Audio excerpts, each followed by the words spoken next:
감사합니다. 이쪽으로 봐야 되나요? 이쪽으로 봐야 되나요? 참 반갑습니다. 오늘 혹시 찬송가 199장 부르실 때 뭉클하지 않으셨습니까? 저는 일부러 그 찬양을 고르면서 약간 우리 교사 스님들 나이대가 이 찬양을 부르면서 여름 성경학교를 했을 것 같다라는 생각이 들어서 그 찬양을 골랐습니다. 혹시라도 그것을 아셨으면 아마 뭉클하지 않았을까 그런 생각을 했습니다. 네. 하루에 우리 자신들이 얼마나 많은 말들을 하고 있을까요? 여자가 말이 많다라는 속설과 달리 실제로 남자가 더 수다쟁이다라는 어느 연구 리서치 보고가 있습니다. 이 연구는 미국 캘리포니아 대학교 산타크루스 캠퍼스 연구팀에 의해서 1960년도부터 2005년까지 거의 45년 가차이를 걸친 장기 프로젝트 연구조사였는데요. 이 추적 조사를 통해서 당시의 성인 1000명을 대상으로 참가한 결과를 149건의 정신건강 분석 결과를 가지고 그 토대를 가지고 발표한 내용입니다. 여러분들이 생각하기에 남자가 말이 많을까요? 여자가 말이 많을까요? 남자.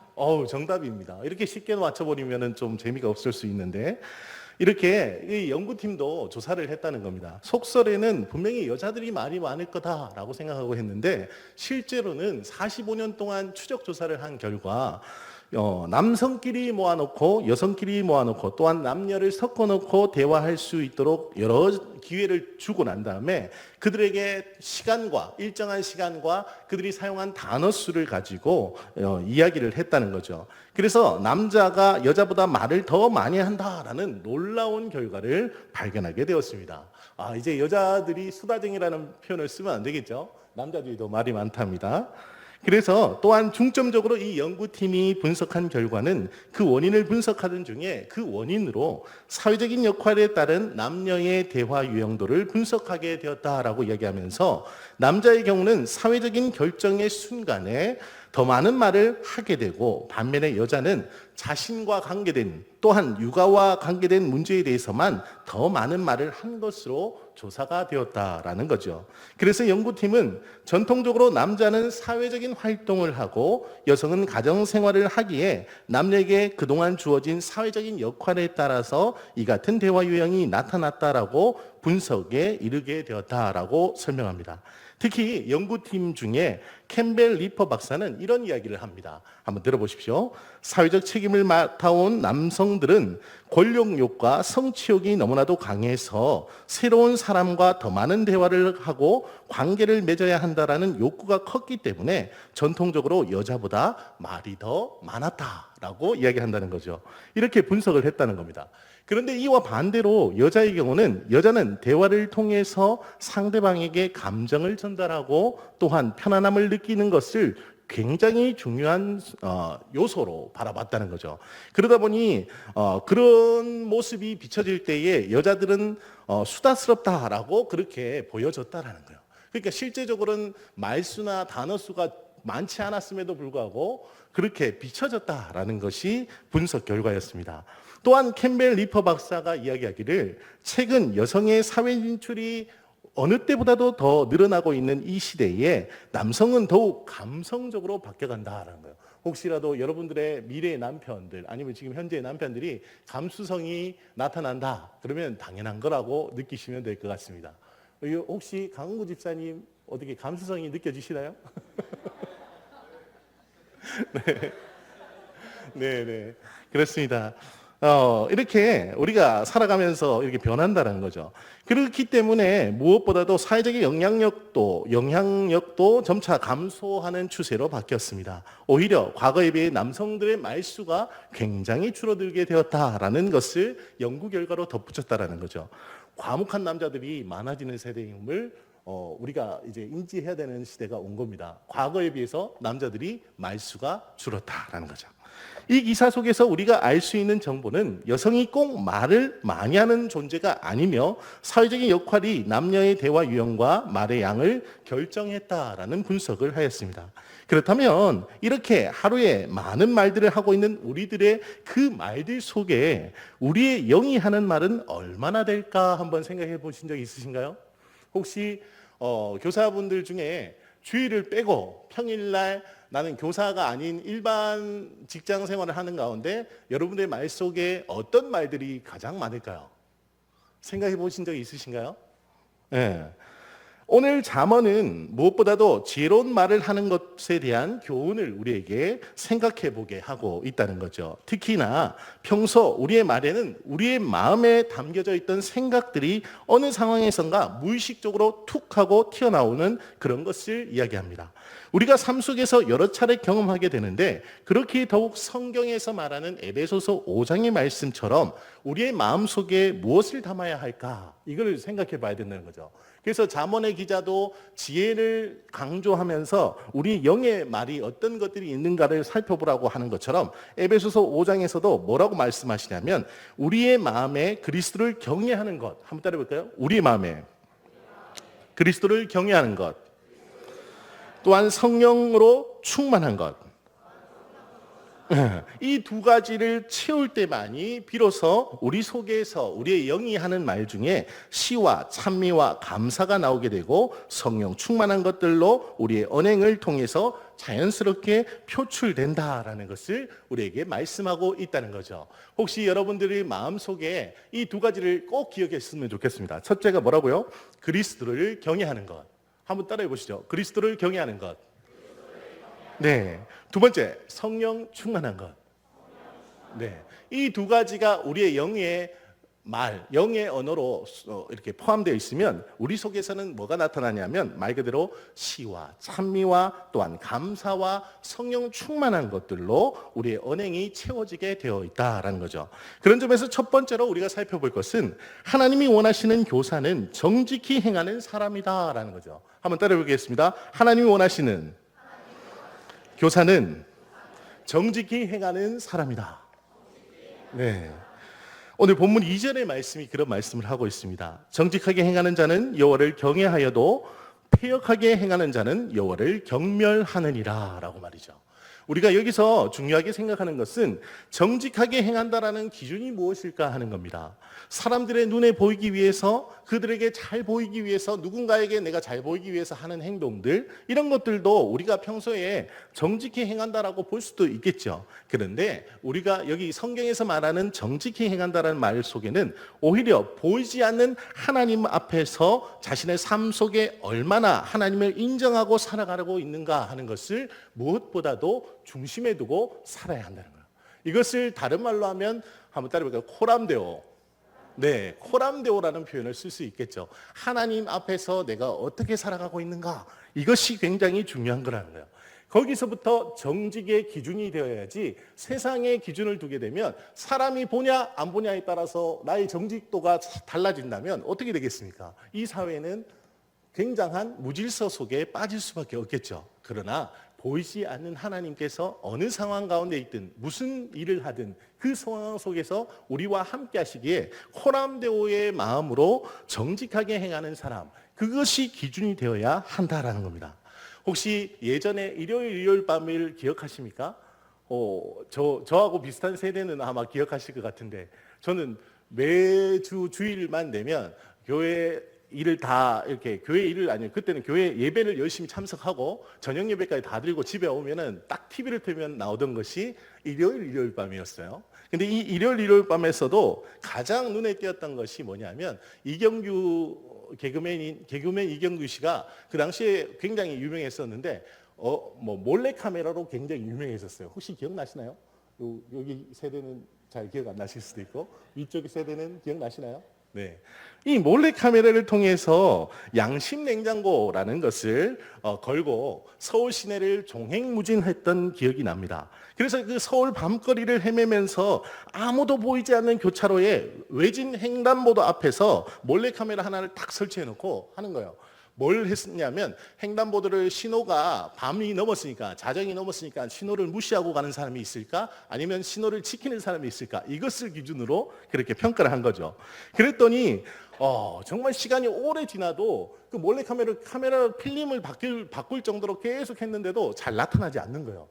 그런데 늦은 새벽, 이른 새벽이 다가오는 그 시점에 어느 한 분이 정말 아무도 보지 않는데 신호가 깜빡깜빡 하는 걸 보고 딱 쓰는 거예요. 그것도 그 정차선에 딱 쓰는 것을 보고 환호성을 지르면서 이 개그맨 이경규 씨와 함께 나갔던 같은 MC가 나가서 세상에 이런 사람이 있다면서 그렇게 광고를 하고 그러면서 양심 냉장고라는 것을 증정하는 모습을 보게 되었습니다.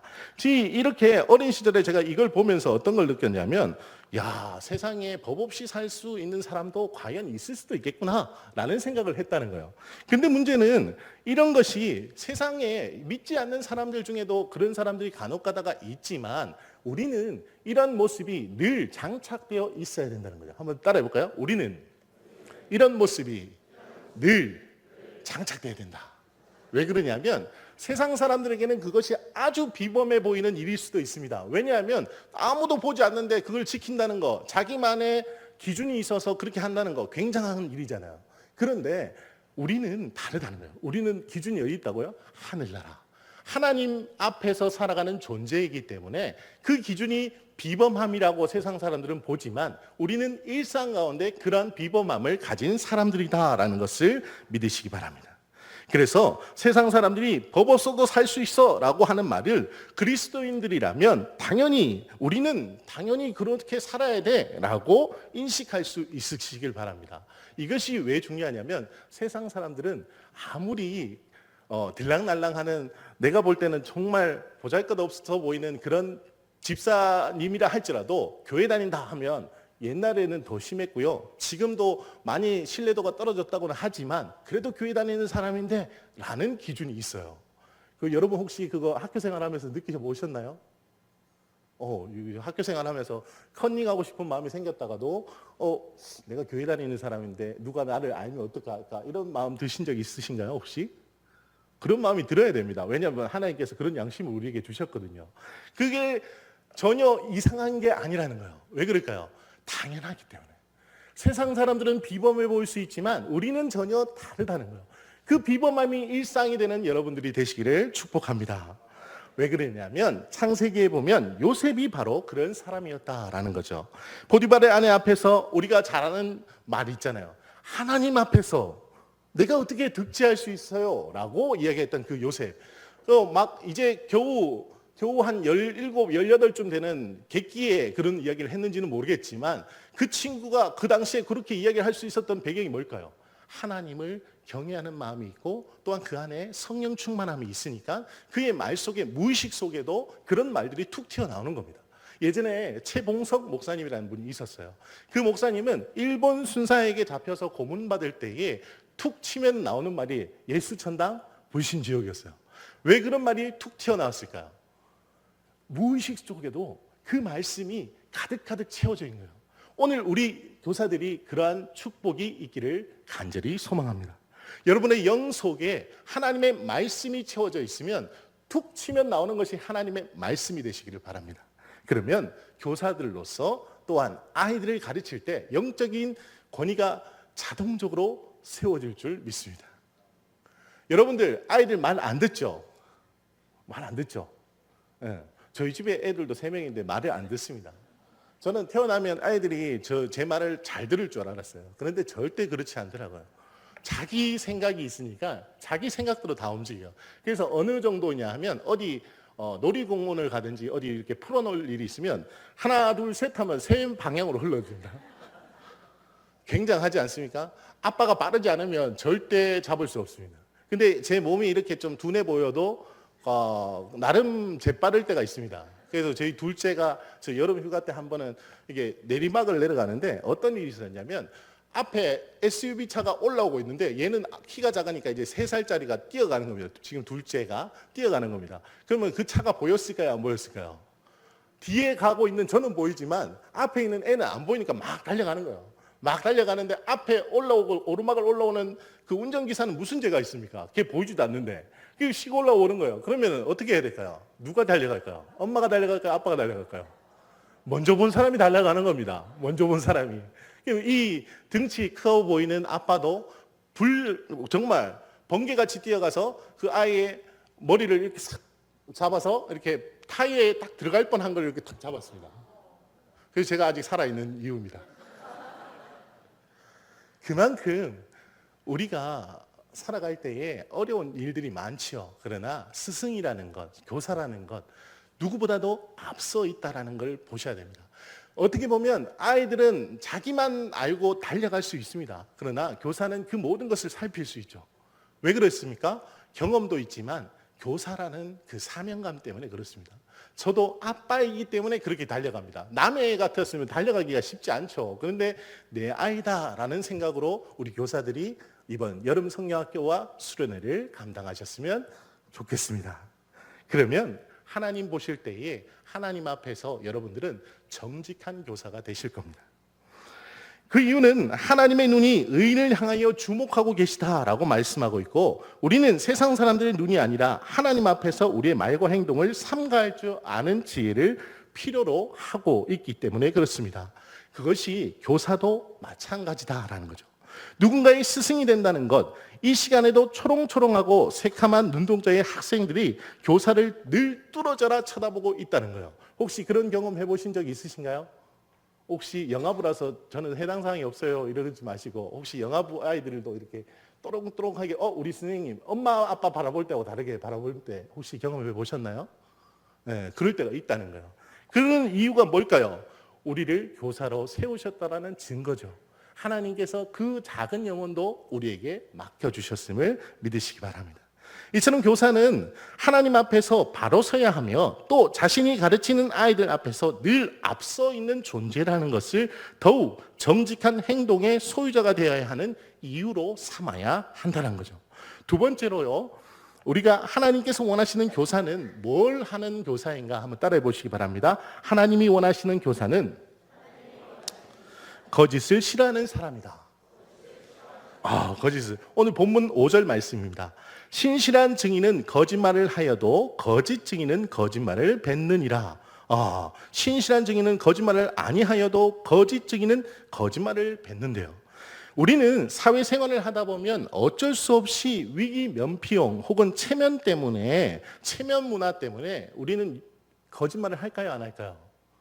거짓말을 엄청 잘합니다. 저도 거짓말 할 때가 있습니다. 저 거짓말 안 하게 생겼지만 거짓말 할 때가 있습니다. 왜냐하면 집에 들어가기 싫지만 집에 들어가야 되는 상황이 됐을 때도 거짓말 할 때도 있고요. 아이들한테 너무 피곤하면 놀아주겠다고 해놓고도 안 놀아줄 때도 있고요. 그런 거짓말 우리는 늘 하잖아요. 그런데 한 심리학자인 폴 에크만 박사가 이런 사람들의 거짓말을 분석해 보니까 하루에 약 8분 정도마다 한 번씩 최소한 200번 이상을 한다라고 이야기합니다. 그러니까 여기 이 자리에 계신 분들 중에 나는 거짓말 안 해라고 하는 사람 아무도 없다는 거예요. 자기도 모르는 사이에 이미 거짓말을 한 번 이상은 하고 있고 최소 200번은 하게 되어 있다는 겁니다. 이게 왜 그런지 한번 분석을 해드리겠습니다. 의례적으로 하는 인사, 표정, 태도 등을 포함해서 원만한 인간관계를 위해서 거짓말을 하거나 아주 가까운 사람을 위해서 하얀 거짓말, 말 그대로 거짓말에도 빨간 거짓말이 있고 하얀 거짓말이 있는지는 모르겠으나 그 사람, 상대방을 배려한다는 차원에서 하는 거짓말도 있다는 거예요. 그래서 그런 거짓말, 자신을 보호하기 위한 거짓말, 남의 이목을 끌기 위한 거짓말, 자신의 이익을 위해 한 거짓말 등으로 아주 서스럼 없이 일상 가운데서 하고 있다는 겁니다. 그렇다면 이와 같은 거짓말을 정당화하는 세상 속에서 신실한 증인으로 산다라는 것은 과연 쉬운 일일까 하는 것이 오늘 우리에게 던져진 질문이겠죠. 앞서 말씀드린 것처럼 우리는 누구 앞에 있다고요? 하나님 앞에. 우리는 하나님 앞에 살아가는 사람들인데, 그러면 이런 거짓말을 정당화하는 것이 합당한가 하는 것을 우리가 곰곰이 되짚어 볼 필요가 있다는 겁니다. 그렇지 않습니까? 그럼 우리는 교회 안에서 예배를 드리다가 감동이 되어지는 순간 회개를 떠올리고 또한 우리 죄를 하나님 앞에 토설할 수 있는 기회를 얻기도 합니다. 그렇지만 그렇지 않을 때는 어떻게 하겠는가 하는 거예요. 생각이 도저히 떠오르지 않아요. 왜? 나는 이게 거짓말이라고 생각하지 않았으니까.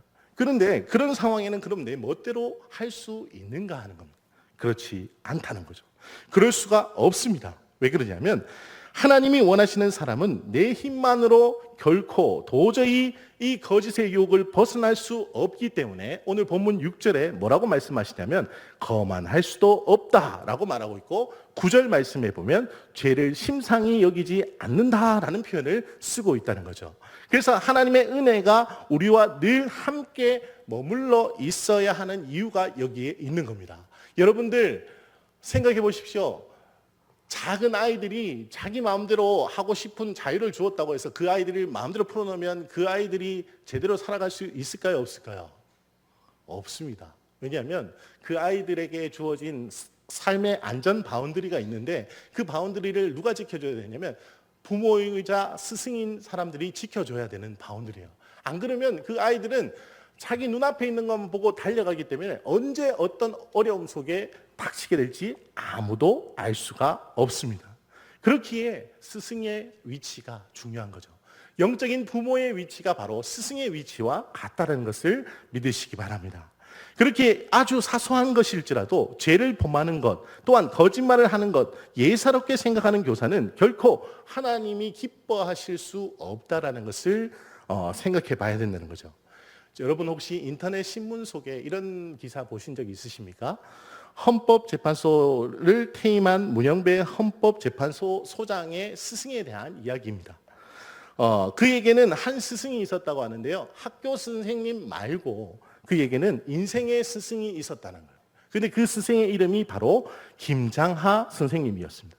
이 김장하 선생님의 일화를 인터넷을 찾아보다 보면 이런 이야기가 나와요. 이는 진주의 독지가인 이 김장하 선생님의 어록 중에 이런 말이 있습니다 라고 시작되는데요.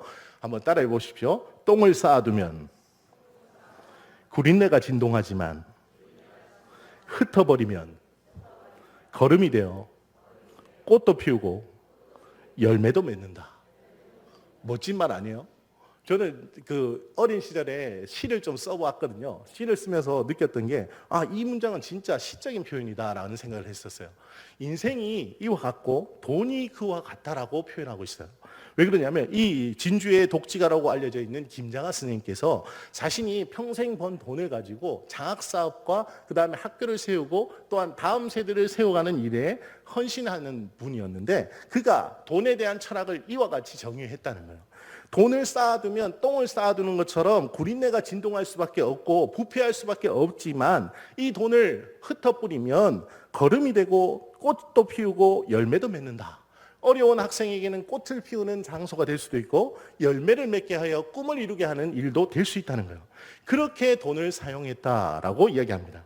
그는 평생에 한약방을 운영하면서 번 돈으로 여러 장학생들을 도왔습니다. 또한 학교도 여러 군데를 세웠죠.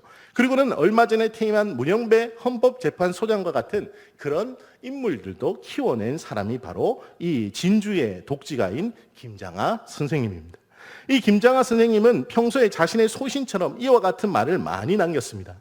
사시에 합격하고 온 제자 문영배가 이렇게 말하는 거예요. 선생님, 저 드디어 사시에 붙었습니다. 이 당시만 해도 사시 붙는다는 게 쉬운 일일까요? 어려운 일일까요? 전국에서 1000등 안에 들어야 되는 일입니다. 서울대 가는 것보다 더 빡신 거죠. 전국에서 1000등 안에 들어야 되니까. 그리고 또 판사가 된다? 쉬운 일일까요? 어려운 일일까요? 더 빡신 일입니다. 그런데 그 당시에 그렇게 정말 고학생으로 어렵게 살던 문영배 소장이 사시에 합격했다라는 이야기를 듣고 자기에게 독지가로서 장학금을 대어줬던 이 김장하 선생님을 찾아가서 한 이야기가 그런 거라는 거예요. 자신이 너무 고마워서 이 선생님을 찾아가서 저 이제 사시 합격했습니다 라고 이야기했더니 이 김장하 선생님이 하시는 말씀이 나에게 고마워하지 마라 라고 이야기했대요. 한번 따라해볼까요? 나에게 고마워하지 마라. 네가 갚을 대상은 세상이다. 세상에 나가서 그것을 갚으라는 거예요. 자기가 가진 모든 기득권, 자기가 가진 모든 것들을 내려놓을 줄 알고 또한 이것을 누군가를 위해서 쓸 수 있는 사람, 이것이 진정한 교사다라는 거죠. 따라서 하나님이 원하시는 교사들은 하나님이 신실하시기에 하나님의 성품을 닮아 거짓을 싫어하는 또한 정직하고 성실한 사람들이 되어야만 하는 이유입니다.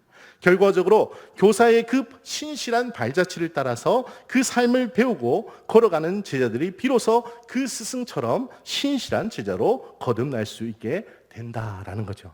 마지막으로 한번 따라해 보십시오. 하나님이 원하시는 교사는 자신의 언행에 신중한 사람이다. 예, 자신의 언행에 신중한 사람만이 하나님이 기뻐하시고 원하시는 교사다라는 거죠. 오늘 본문 15절인데 함께 읽어보겠습니다. 15절입니다. 네, 잠언 14장 15절 같이 한번 읽어보겠습니다. 시작.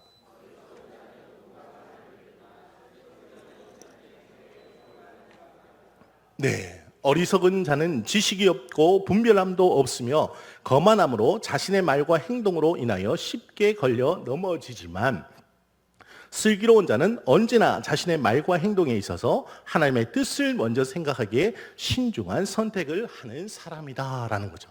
그래서 악을 두려워할 줄 알고 그 자리를 떠날 줄 아는 지혜가 있다는 거예요.